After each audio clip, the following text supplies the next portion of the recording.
Hello friends, आपका स्वागत है हमारे YouTube channel grow up education में। आज हम विलियम शेक्सपियर की ट्रेजेडी मैकबेथ के बारे में जानेंगे। उसकी पूरी कहानी क्या है, इसमें कैरेक्टर कौन कौन से हैं।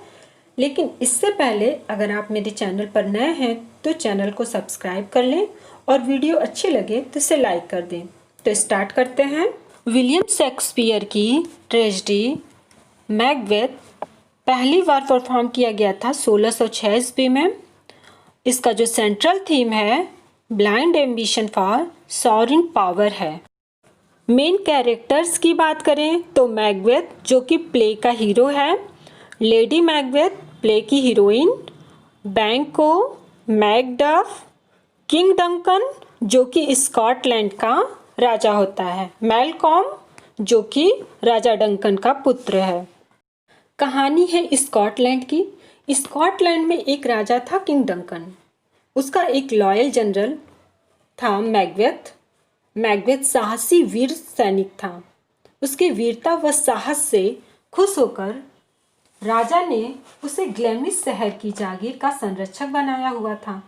एक बार स्कॉटलैंड पर आयरलैंड और नॉर्वे ने चढ़ाई कर दी। राजा डंकन ने युद्ध की सारी जिम्मेदारी मैकबेथ पर छोड़ दी। मैकबेथ ने इससे पहले भी कई युद्ध जीत चुका था, तो राजा डंकन को विश्वास था कि मैकबेथ युद्ध जीत जाएगा, किंतु सामने वाली सेना ताकतवर थी। ऐसा लग रहा था स्कॉटलैंड की हार होगी, किंतु मैकबेथ अपनी वीरता एवं साहस से युद्ध को जीत जाता है। वार जीतने के बाद मैकबेथ अपने सेनापति बैंको के साथ लौट रहा था। रास्ते में एक सुनसान जगह आती है, जंगल के बीचों बीच।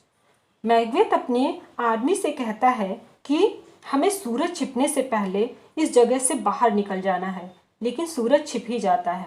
तभी उन्हें किसी के फुसफुसाने की आवाज़ आती है। उसे देखने के लिए मैकबेथ एवं बैंको आगे बढ़ते हैं।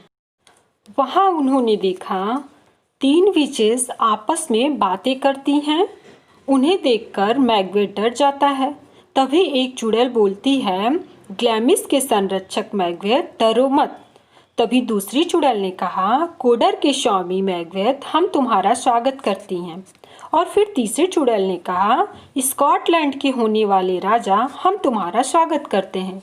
तब मैकबेथ चौंक कर बोलता है कि तुम मेरे बारे में कैसे जानती हो, और मैं स्कॉटलैंड का राजा, ये कैसे? राजा डंकन के 2 बेटे हैं, उनके रहते मैं कैसे? तो विचेस बोलती हैं कि हम भविष्य के बारे में सब जानते हैं। तुम स्कॉटलैंड के राजा होगे, लेकिन बैंको की 7 पीढ़ियां स्कॉटलैंड के सिंहासन पे राज करेंगी, तुम्हारी नहीं। इतने में विचेस गायब हो जाती हैं।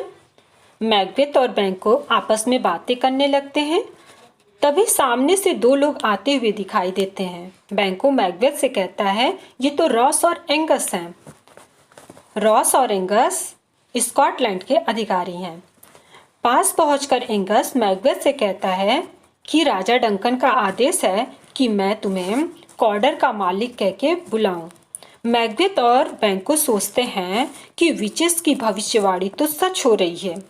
अब मैकबेथ स्कॉटलैंड का राजा बनने के सपने सजोने लगा और अब मैकबेथ का काफिला राजमहल की तरफ बढ़ता है। उनका स्वागत किया जाता है, समारोह का आयोजन किया जाता है। मैकबेथ राजा डंकन को रात के खाने का इनविटेशन देता है। राजा डंकन उसे स्वीकार कर लेते हैं। अब मैकबेथ घर पहुंच के सारी घटना के बारे में अपनी पत्नी लेडी मैकबेथ को बताता है। रात के खाने पर किंग डंकन मैकबेथ के घर आते हैं। मैकबेथ और लेडी मैकबेथ राजा डंकन की अच्छी खातिरदारी करते हैं, और जब राजा डंकन सो जाते हैं तब लेडी मैकबेथ को उकसाती एवं भड़काती है कि वो राजा डंकन का मर्डर करे। लेडी मैकबेथ के कहने पर मैकबेथ राजा डंकन की हत्या कर देती। सवेरा होते ही चीख पुकार मच जाती है। जैसे ही राजा की हत्या की बात उनके बेटों को पता चलती है, वो स्कॉटलैंड छोड़कर भाग जाते हैं ताकि हत्या का इल्जाम उनके सिर न मढ़ दिया जाए या फिर उनकी भी हत्या न कर दी जाए। मैलकॉम जो कि इंग्लैंड चला जाता है और डोनाल्ड आयरलैंड चला जाता है। मैलकॉम बड़ा बेटा होता है किंग डंकन का और डोनाल्ड छोटा बेटा होता है। मैकबेथ के अलावा वहाँ कोई राजा बनने के लायक बचता ही नहीं है, तो मैकबेथ को राजा बना दिया जाता है। मैकबेथ बैंकों को रात में होने वाली शाही दावत का इनविटेशन देता है। बैंको कहता है शाम को तो वह किसी काम से बाहर जा रहा है अपने बेटे फ्लुएंस के साथ, लेकिन रात को जल्दी लौटकर आएगा। बैंको को भी भविष्यवाणी पता रहता है, इसलिए मैकबेथ को बैंको से डर रहता है। तो मैकबेथ बैंको को मरवा देता है और फ्लुएंस अंधेरे का फायदा उठा के भाग जाता है। मैकबेथ एक दिन यह तय करता है कि वह विचेस से फिर मिलेगा और अपना भविष्य जानेगा। मैकबेथ जंगल में जाता है, विचेस से अपना भविष्य पूछता है, तो विचेस बताती हैं मैकबेथ तुम मारो काटो राज करो, तुम्हें किसी से डरने की जरूरत नहीं है।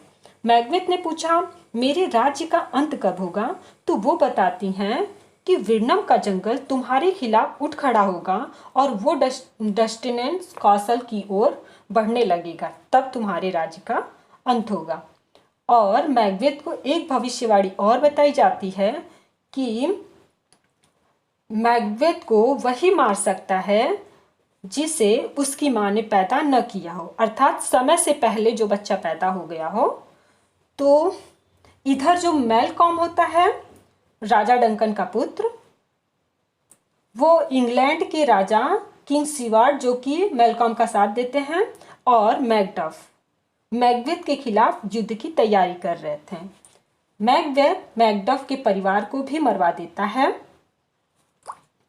उसकी इस हरकत से और भी कुछ जो दरबारी होते हैं वो नाखुश हो जाते हैं और इधर लेडी मैकबेथ बीमार हो जाती हैं और उनकी डेथ हो जाती है।